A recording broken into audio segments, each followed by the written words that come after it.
afternoon and welcome back. Let me begin with the usual recap.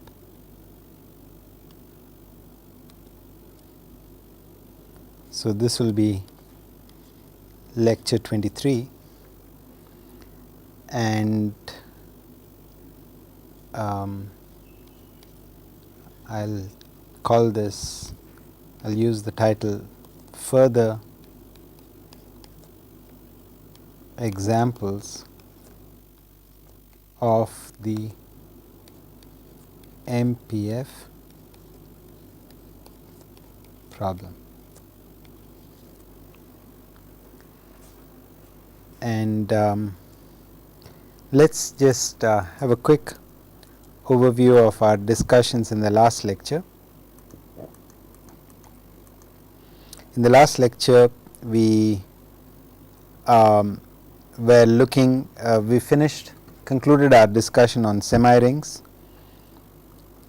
We looked at the max product and the min sum semi-ring, and then I introduced, so where we are headed is that we are trying to give what you might call some mathematical underpinnings for which are the basis of a couple of decoding algorithms that are popularly used today. And I am following a certain perspective. So, different people have different approaches. I am following a certain perspective from a certain paper, and I will mention this paper a little later in the lecture series. So, from that perspective, we actually introduce the notion of a semi-ring. We give examples of a semi-ring, and then as we will see later, you can actually formulate the problem of decoding into the problem of an Mpf problem. An Mpf stands for marginalize a product function, and we were looking at certain, first of all I gave you the general setting of a marginalize a product function problem. There are universal sets, local domains.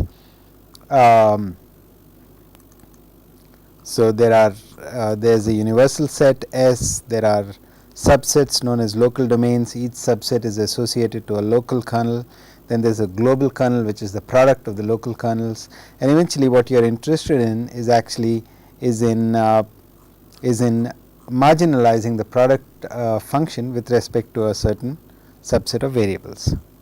Now, as a first example, I gave you an example of a kind of a transform. So, this transform is similar to a Fourier transform. It is called the Walsh transform, and I give this example, and I showed you how one can view it as an example of an Mpf problem.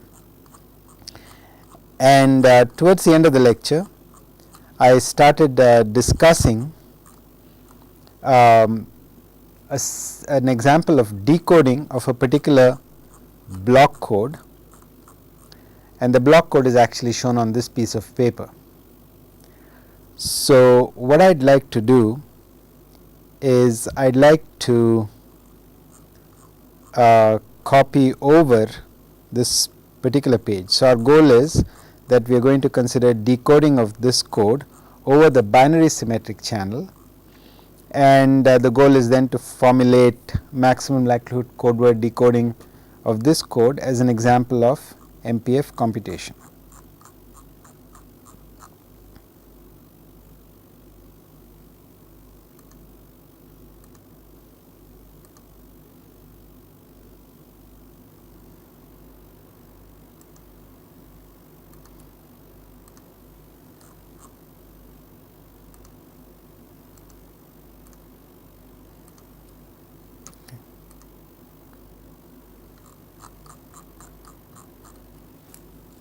So, let us put down our usual recap.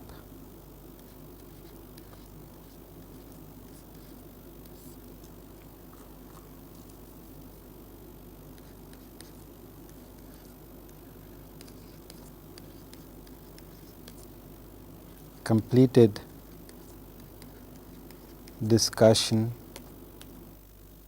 on semi-rings.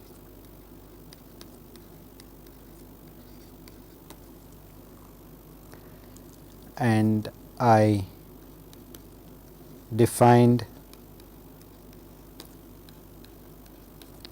the Mpf problem.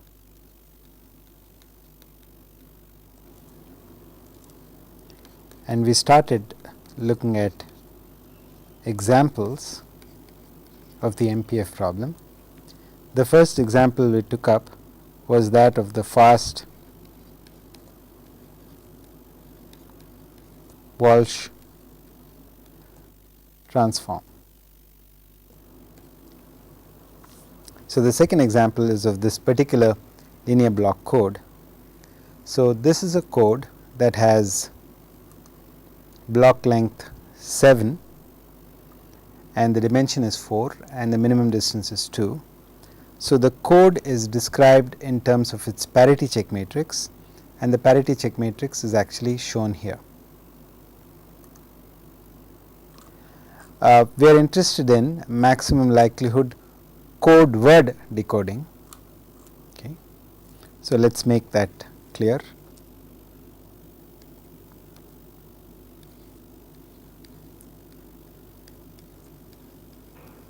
Our interest is in maximum likelihood code word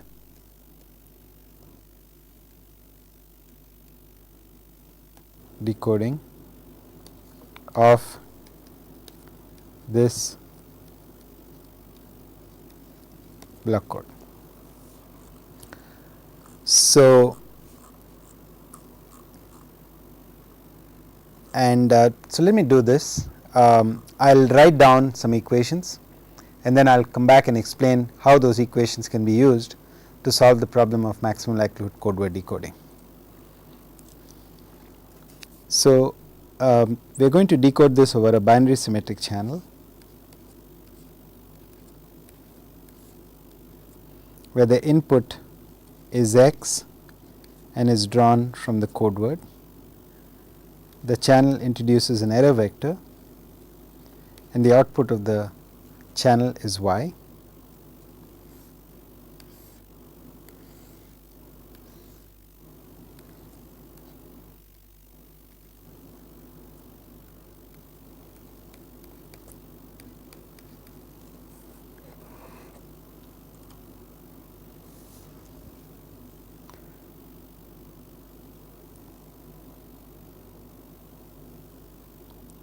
Define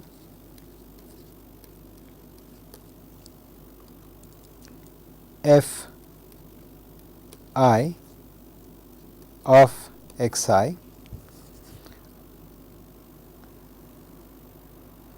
to be the max over x 1 to x I minus 1, x I plus 1 to x 7,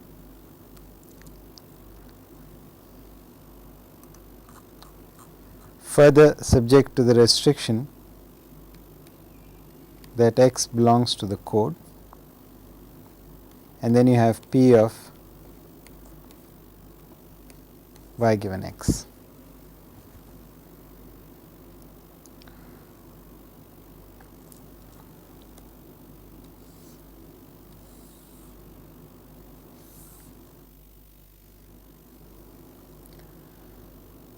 So, and then we will look at this function.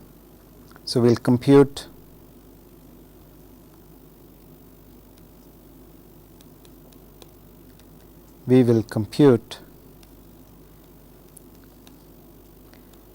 f I x I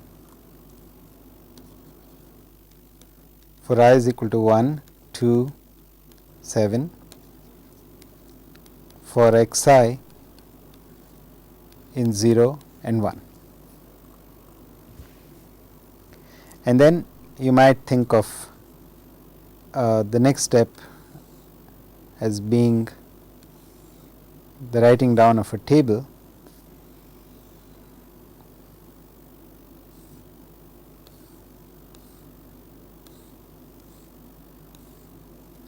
where we put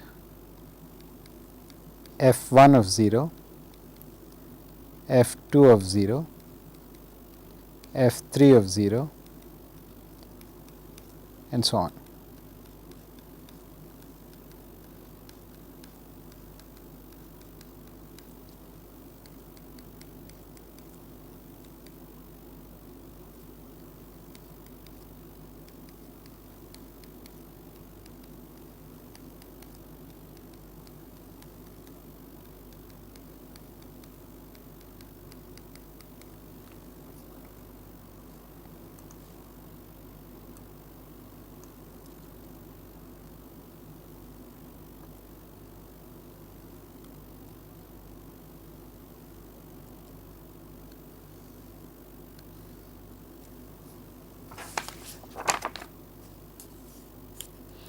And let me give you an example of what one might encounter when one computes such a table.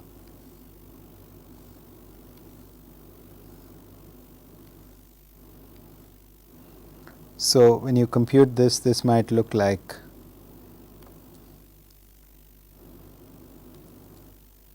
2, 8, 1, 8, 8, 6,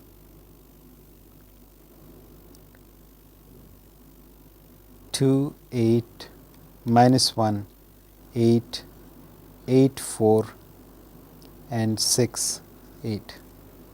So, when you compute this, you might find in an example computation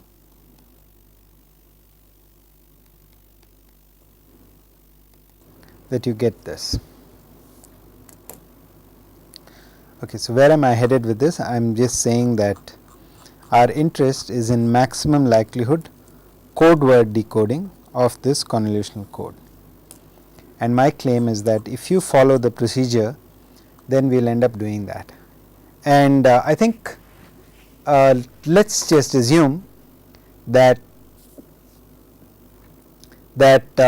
on a particular transmission, there a certain code word was transmitted, X was transmitted and Y was received, and the situation was such that there was a particular code word X for which P of Y given X is a maximum. Maximum likelihood code word decoding requires you to examine this quantity and look for that code word X that maximizes it. But the problem is that we want to fit this into the framework of an MPF problem. And the one way in which we can actually do this is to define these functions Fi of xi. Now, it's easy to understand how this works if you assume that there is a unique code word X such that this is a maximum for a given Y. Okay, so we will assume that. Then when you determine Fi of xi, what you are going to do is you are going to examine this quantity for all vectors x, okay, with this value of xi, with xi as given by here, and the additional constraint that x must belong to the code.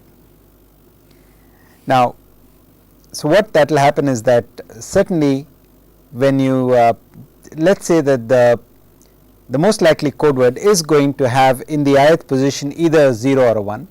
Let us say it has a 1. That means that when you compute this, you will also compute this quantity corresponding to xi equal to 0 and xi equal to 1, and you will obviously find that the value computed for xi equal to 1 is larger, okay, simply because xi equal to 1 is part of a code word which actually maximizes this. So, by comparing Fi of 0 and F sub I of 1 and choosing the larger one, you are recovering a component of the most likely code word. So, that is how this actually works, okay. And this table just helps you visualize this. So, what you do is you compute F10, F11, and then you look here, and in each instance you actually make a decision which of these two quantities is larger, and similarly you do the same for this and so on. And an example, you might get something like this. Supposing the most likely code word has the value of this quantity equal to 8. Then when you do this computation, you'll actually end up getting a table which looks something like this. Then what you're going to do is you're going to actually pick the larger of the two in all the instances, so which in this case is 8. Okay.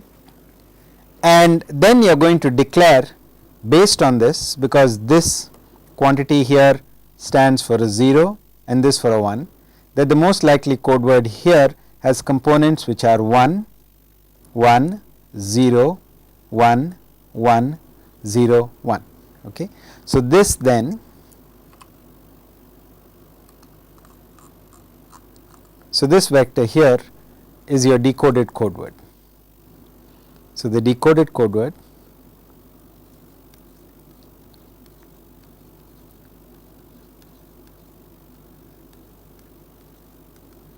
is then 1, 1, 0, 1, 1, 0, 1. Okay.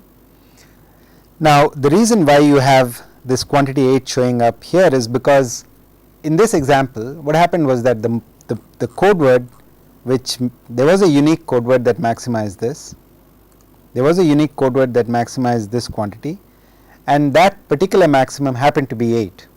So, that number 8 shows up in every component, because if you try to maximize this with the fourth f4 of x4 equal to 0, then what will happen is that for x4 equal to 1, that code word will be considered in this maximization and the value 8 will show up, and there is no other value that will beat it. So, you will, the value for x4 equal to 1 will therefore be greater than the value for x4 equal to 0. So, you would end up with a comparison of 8 versus 2 in that particular case for the fourth symbol. Similarly, you will get a comparison in all the other cases, and the 8 is the common value of p of y given x. Okay. So, that is how you will actually decode. Okay. So, that is insofar as explaining why this computation leads you to the most likely code word. Now, what I want to actually show you is something that is perhaps a little easier.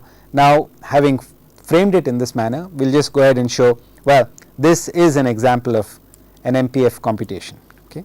So, I am going to let me copy this expression because I want to rewrite it slightly differently.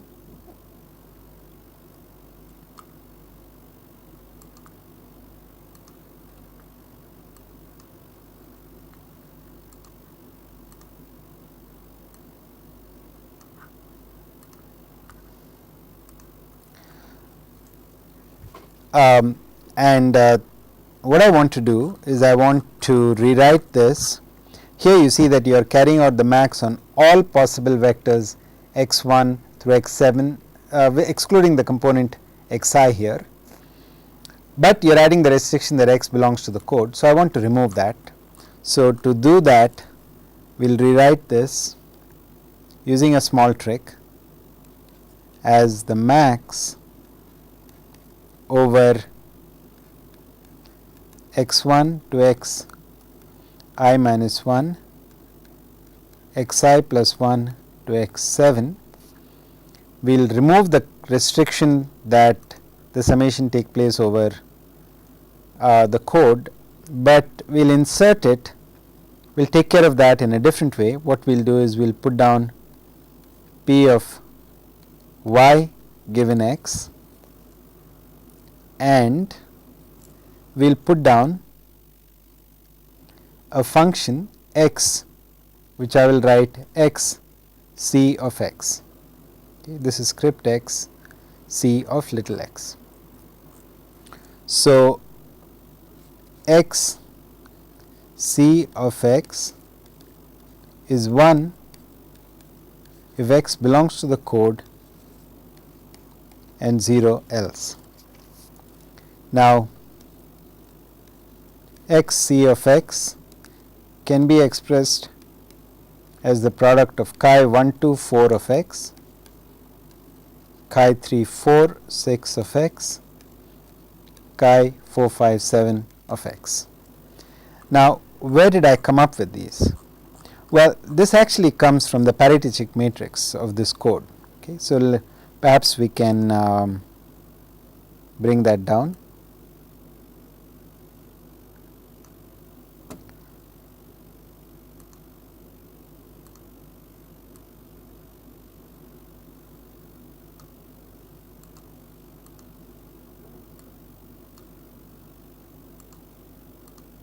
So, here is the parity check matrix of the code,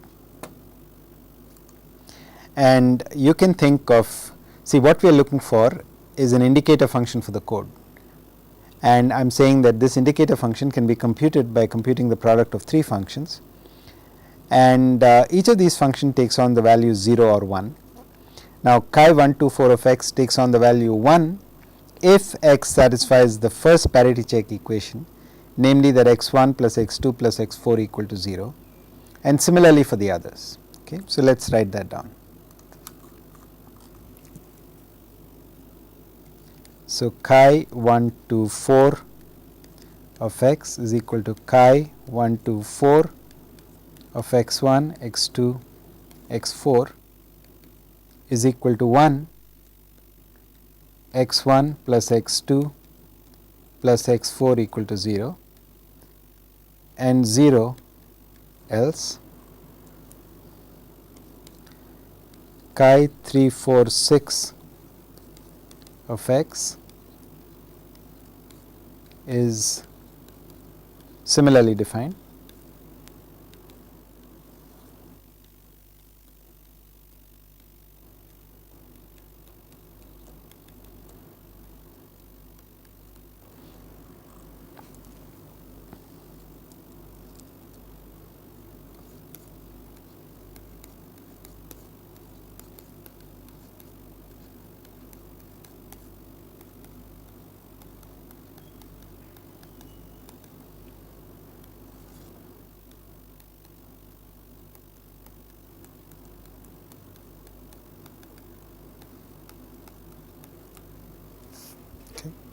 So, this is how these are defined, and in all of these equations here the addition is actually carried out modulo 2, but I am not putting that down because I think that is clear. We are working with this particular binary code. Perhaps just to make things a little bit more clearer, let me just number these columns here. So, 1, 2, 3, 4, 5, 6, 7. So, from with this numbering you can see that the first parity check corresponds to the first, second and fourth symbols, the second to the third, fourth and sixth, and the last one to the fourth, fifth and seventh, and that is exactly what I have actually put down here. So, now with this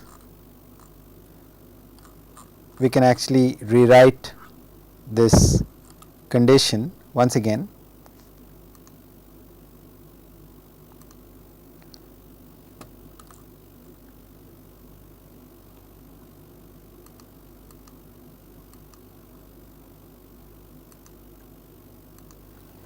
That f I of x I is the max over not x I, I will explain this in a second, of p of y. Actually I would like to write this differently as well. We will write this as the product I is equal to 1 to 7 p of y I given x I times, and now I am going to have 1 to 4 x1, x2, x4 times chi 346 x3, x4, x6 times chi 457 x4, x5, x7. Okay. So, we have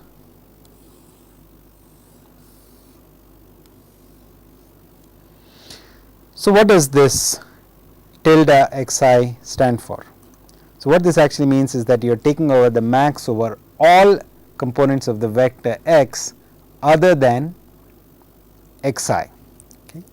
So, this notation stands for max over x1 to xi minus 1, xi plus 1 to x7. Okay. So, in other words, you are taking the max over all variables other than xi. So, you only indicate the one that is excluded, and this turns out to be a handy notation in our context. Okay. With that, the moment you write this, you can recognize this as a Mpf problem, because what you actually have here are precisely the local kernels, and each of these local kernels is defined for a local domain, and then you have the global kernel, which is the product of all the local kernels, and then you are working in the max product semirings. So, you have the product and the max, and this is where you are carrying out your marginalization, which is the summation. So, perhaps we can just go back once quickly at the last lecture to look at the Mpf problem, so that we remind ourselves what the setting was. There, the Mpf problem, we had a bunch of we had a universal set and a universal domain of variables. We had subset which were called local domains, and then the local domain alphabet is defined here. Each local domain is associated to a local kernel, and the local kernels take on a value in a semi-ring. Okay. And then you define the global kernel to be the product of the local kernels, and your objective functions as being marginalizations of the global kernel with respect to the complement.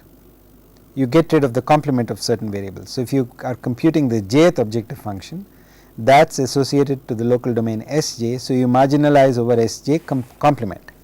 Now, this I have written product and sum here, because as you know, there are different types of semirings. In our perhaps in our lecture 21,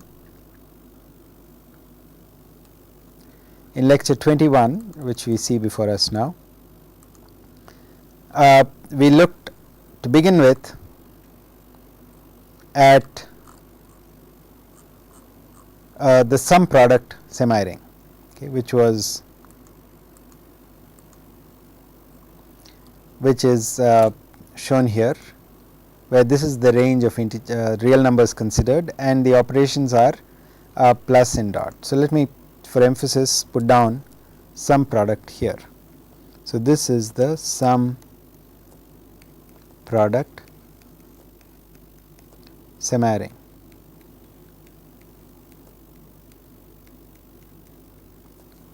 Okay.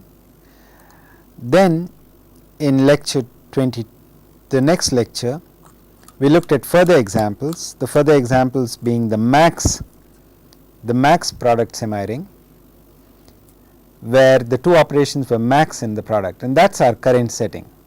So, the only comment I want to make is that the Mpf problem was interested in marginalization of a certain product function,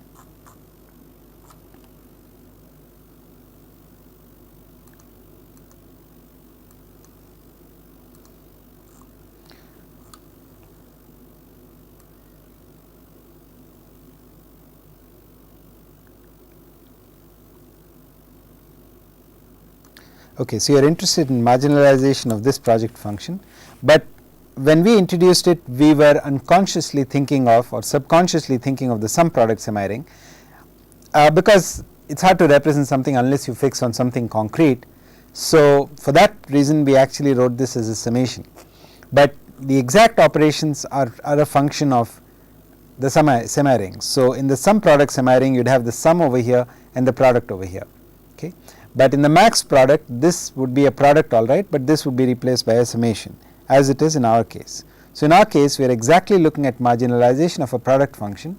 Here is the product being computed here, and here is the marginalization, where the summation is now replaced by the maximum operator. Okay. So, let us put down our local domains and local kernels.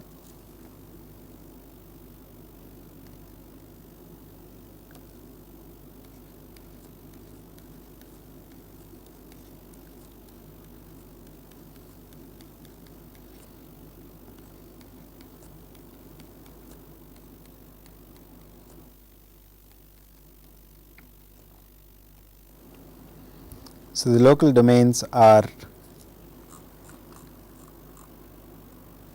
here x1, x2, x4, x3, x4, x6, x4, x5, x7, and here you get each of the variables standalone as a local domain. One comment which I will repeat, which I may have mentioned earlier: you do not regard the yi as a variable, because in practice when you employ this, the yi stands for the received vector, and when you are carrying out decoding, the received vector, you will be operating on a specific instance of the received signal, which means that the y will be a specified real number for that computation. So, y is not a variable, it is a fixed number. So, for that reason, from this term the local domain that you extract is just the xi, and overall you have an xi on this side as well. So, the local domains therefore are each of these xi's, where I ranges between 1 and 7, and the corresponding local kernel is p of yi given xi. Then you have the local domains x1, x2, x4 associated to chi1, 2, x1, x2, x4, and so on.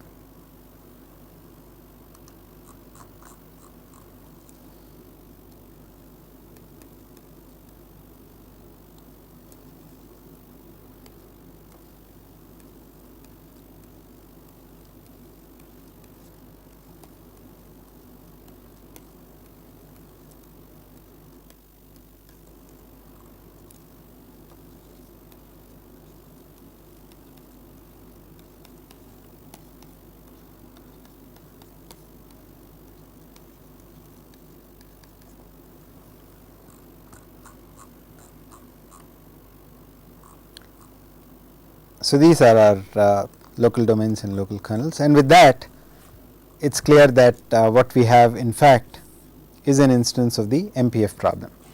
Okay. So, it took us a while, but we were able to formulate it, and it might at this stage when you are listening to this sounds like a lot of notation and a lot of work, but when we actually go down to the example and we carry out decoding, you will find that that proceeds rather smoothly, right. Now, I want to, while we are still fresh from working with this code, I want to give our next example also having to do with this code. So, our next example will be maximum likelihood code symbol decoding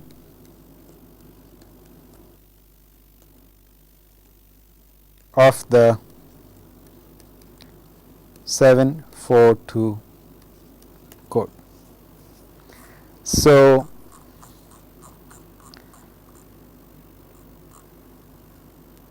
this time what we are interested in is once again decoding the same code that we have over here, but earlier we were interested in finding out which was the code word that was most likely. So, we took the code word as a whole. Right now what we are going to focus on, and this is what is commonly done in practice, we are going to look at each of the code symbols and we are going to choose them individually. Earlier we were choosing the entire code word as a whole, but now we are not going to do that. We are going to select each code word, a code symbol individually. So, we are going to actually compute, so our interest is in computing p of xi given y, and we want to compute this for I ranging from 1 to 7, and the way we will actually compute this is we will say that this is the sum over all variables other than xi of p of x comma y, okay,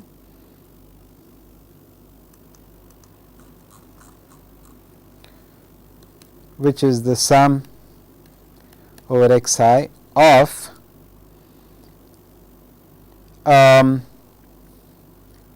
okay, there is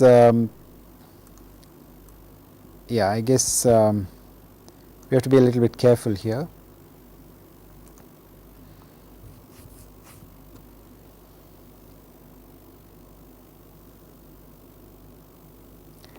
We want to evaluate this only for x in the code.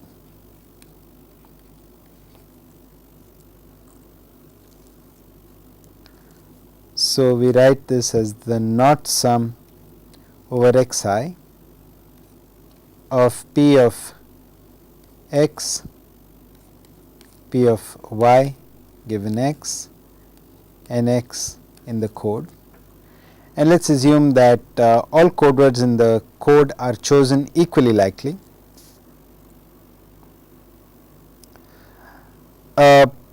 Okay, so there is one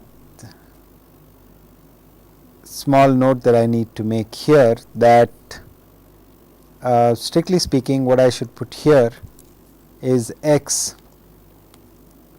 given y, and however, and I will explain this in just a second.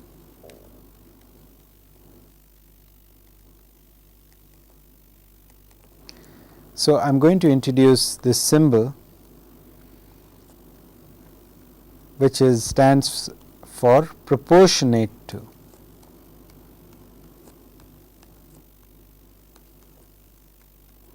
So, what do I mean by that? The difference between the quantity here that you are evaluating and this quantity is merely that in this case we have multiplied this quantity by p of y, but in this computation our interest is in finding out the value of this for xi equal to 0 and xi equal to 1.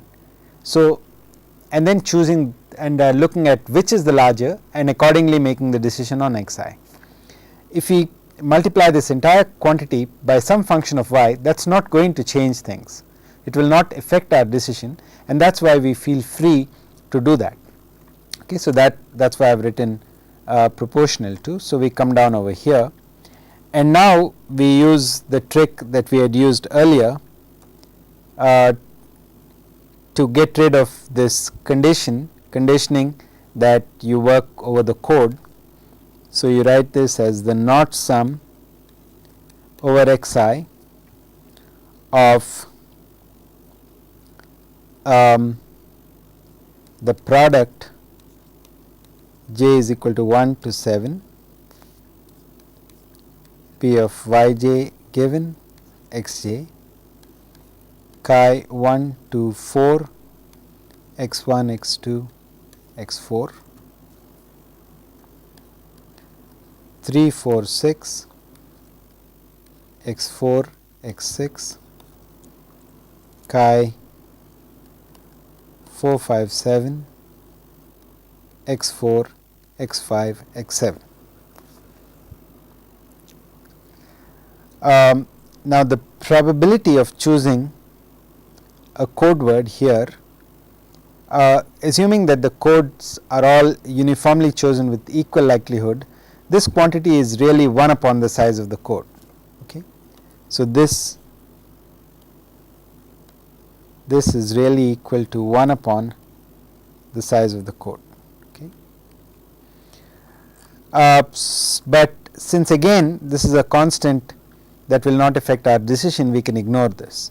So, strictly speaking, in this computation here at the bottom I should have divided by 1 upon the size of the code, but since that is a constant I am going to ignore that, and for that reason, just to be accurate, we will compensate by putting a second proportional to sign here, because we are going to ignore, precisely because we are going to ignore this constant, because we know that it will not affect our decisions.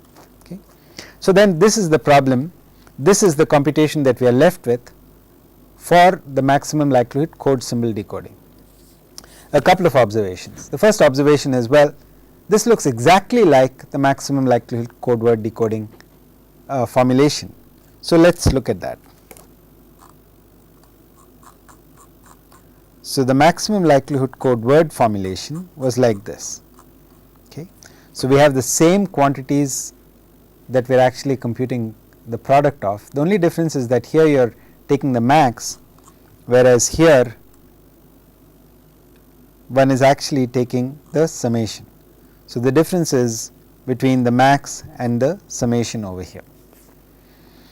So, that means that in this instance we are working in the sum product semi-ring, but other than that there is no difference. So, once again the local kernels and the local domains will remain the same, And it is clear that once again this is an instance of the Mpf problem.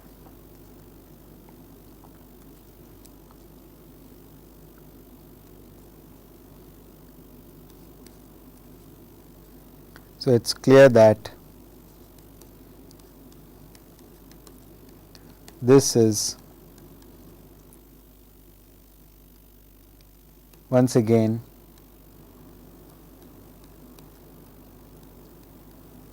an instance of the Mpf problem.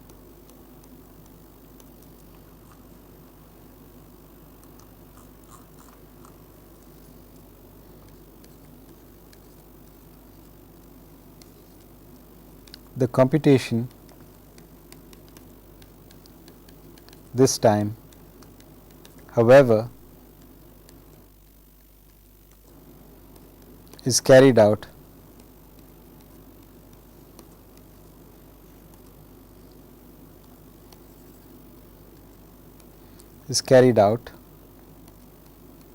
in the sum product semi-ring.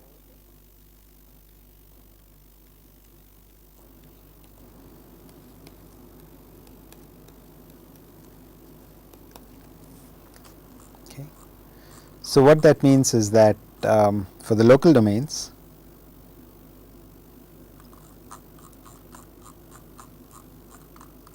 and local kernels, this list remains exactly the same. Okay. So, I do not need to reproduce them.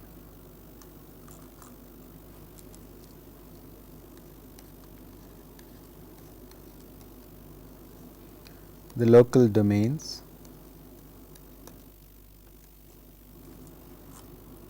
as well as local kernels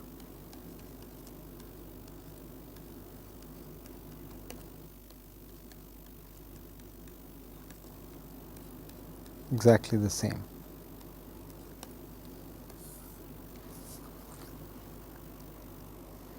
All right.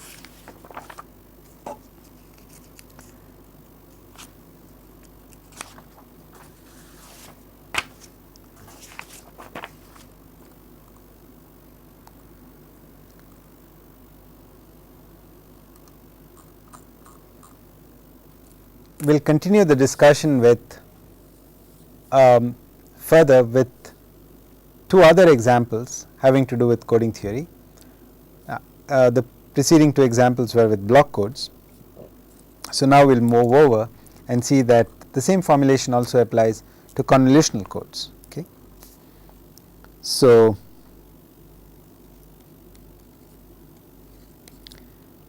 let us look at maximum likelihood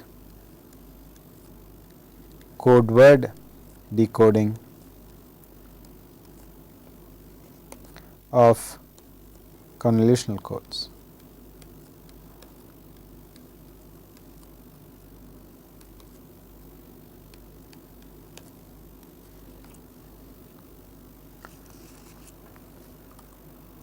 And what I actually want to do is the convolutional code in this example will be described in terms of states and message symbols. Okay. So, just to give you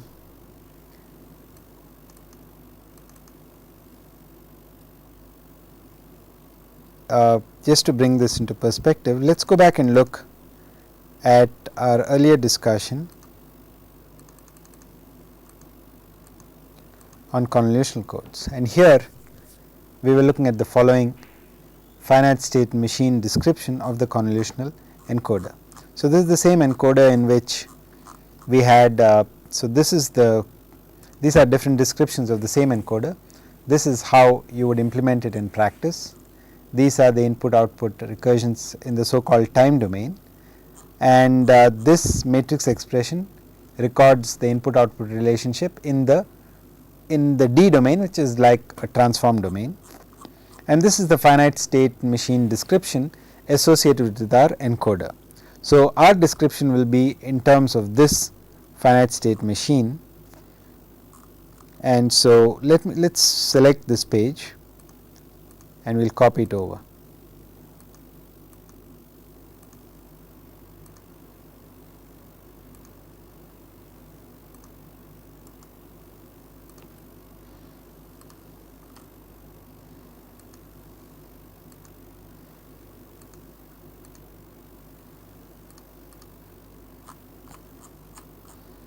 And I am going to erase,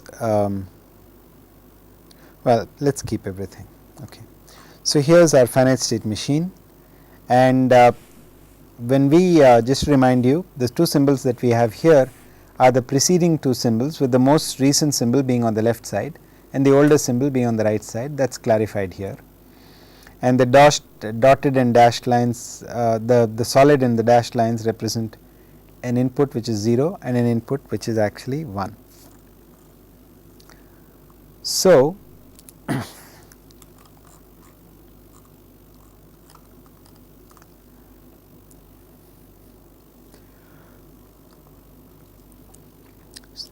now let's assume that we are employing a convolutional code word,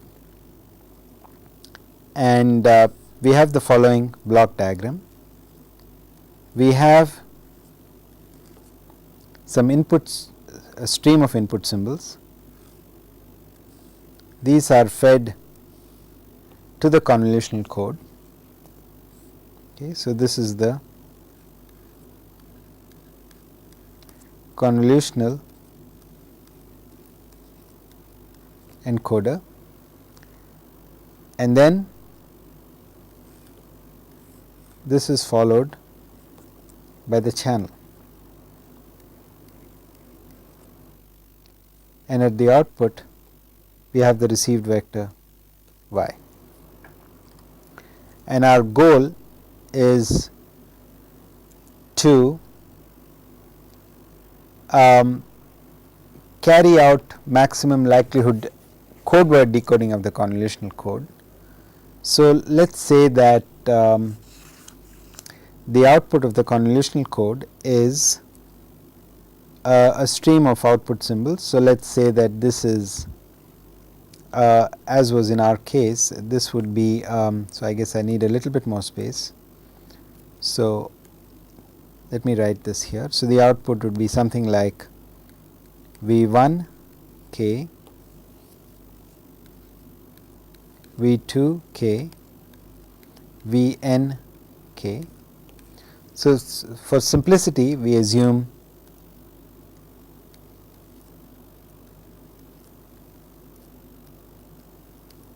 a rate 1 by n convolutional code for simplicity.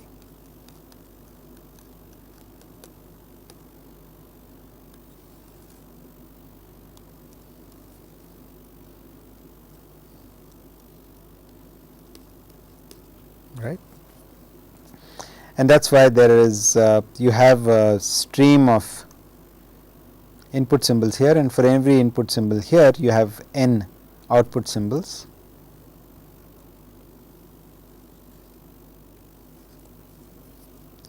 And our goal is to actually find out which code word is most likely.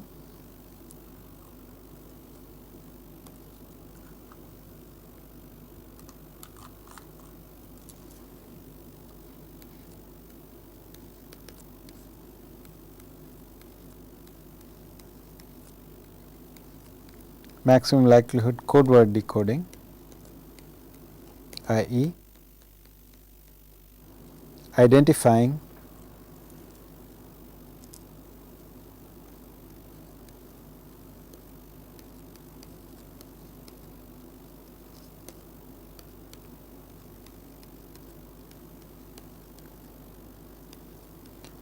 the code word V such that P of y given V is a maximum.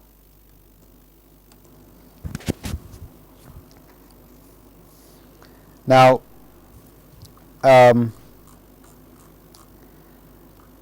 just keep in mind that there is a one-to-one correspondence between message stream and code word stream.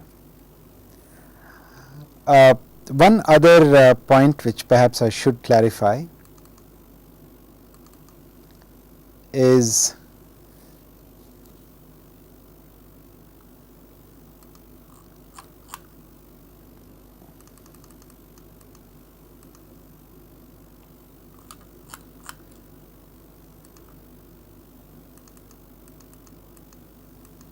which is easiest described in terms of the trellis of the convolutional code.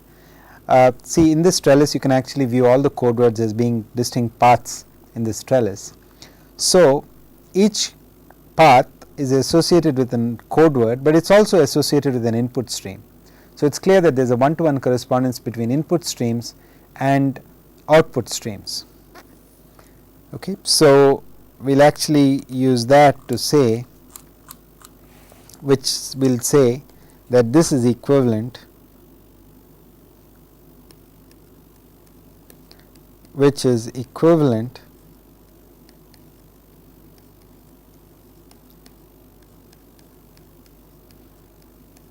to identifying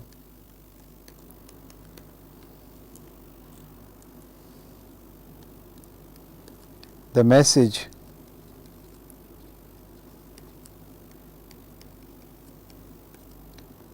U, which is such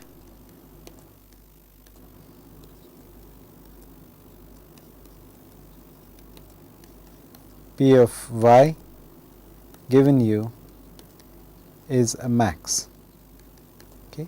And this will then be our goal, is to find the message sequence which is such that the received sequence given that particular message sequence is a maximum. Okay.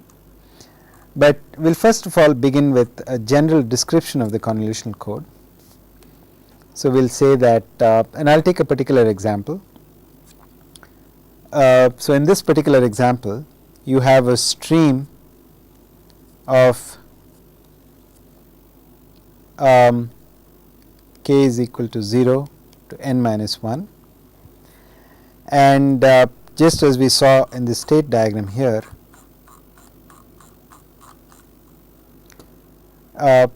as each input symbol comes along, the encoder, which is a finite state machine, transitions from state to state. So, we will represent the state sequence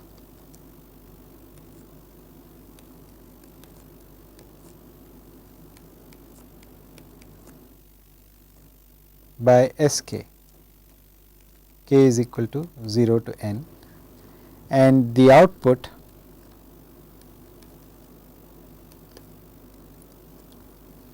sequence as yk, k is equal to 0 to n minus 1. Now, in reality this output will actually be a sequence of vectors.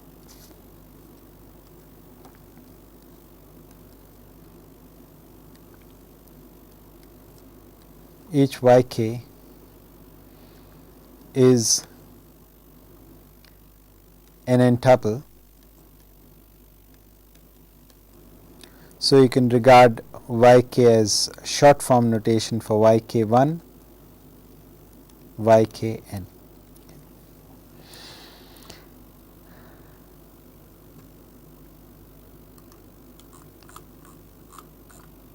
And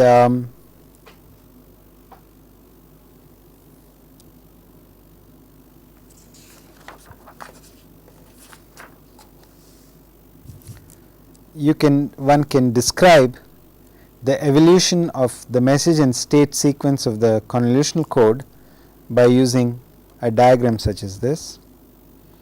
So, you have your initial message U0, and in this example I am going to set capital N to be.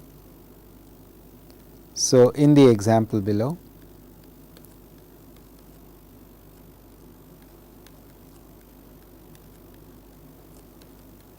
capital N is equal to 3. capital N is equal to 4, sorry.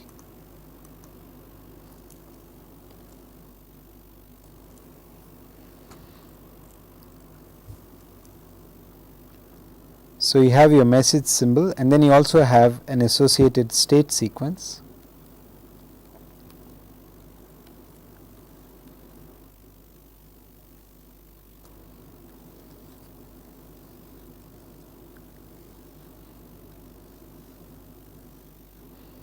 And you have an output sequence.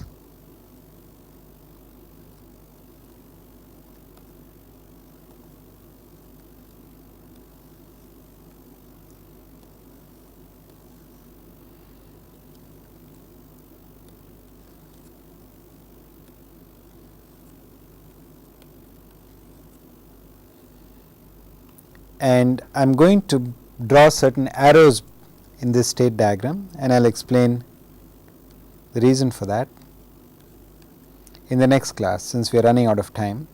So, I will just complete this diagram and we will pick this up in the next class.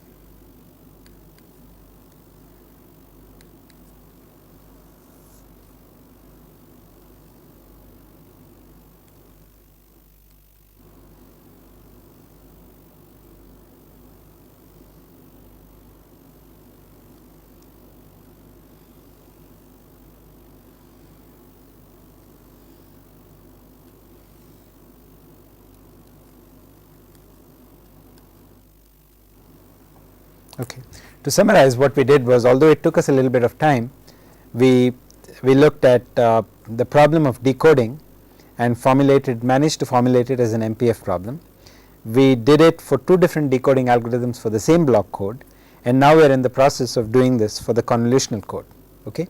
It is hard work, but it is well worth it, as you see when we actually put this formulation to use. So, we will stop here, and thank you.